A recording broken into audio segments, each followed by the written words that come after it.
critiqué beaucoup, parce que vous avez peut-être entendu parler de ce qui se passait sur la place Tahrir, qui est cette grande place sur laquelle avaient lieu toutes les manifestations, et il y a eu des viols sur la place même où se passaient les révolutions. Malgré tout, les femmes y allaient en prenant beaucoup de risques. En tout cas, on les voyait, les Égyptiennes.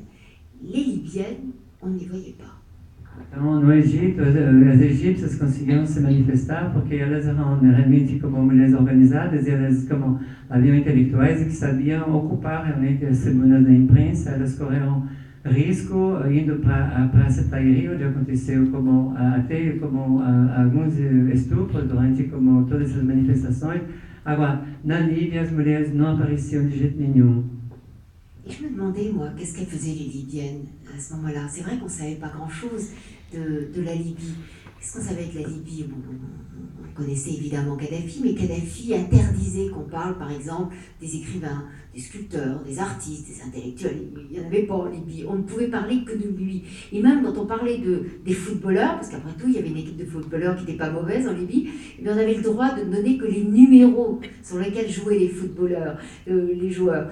C'était impossible de donner ma main. Non, donc on connaissait Kadhafi, bien sûr, on savait aussi, parce qu'il soignait toujours son image, qu'il était entouré de femmes gardes du corps, vous avez dû les voir évidemment, genre les longs cheveux, elles étaient avec leur uniforme kaki, et elles entouraient toujours le guide de la révolution qui se déplaçait partout dans tous les pays du monde avec son escorte de femmes.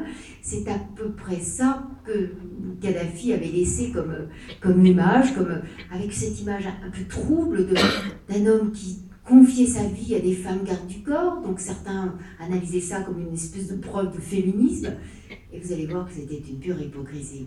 A pergunta é quanto a Kadhafi. Bom, Kadhafi, por exemplo, não deixava escultores nem como escritores se manifestarem, como durante a época em que ele tinha o poder, somente ele podia realmente aparecer como guia da revolução. Os jogadores de futebol não eram nomeados, eles falavam somente do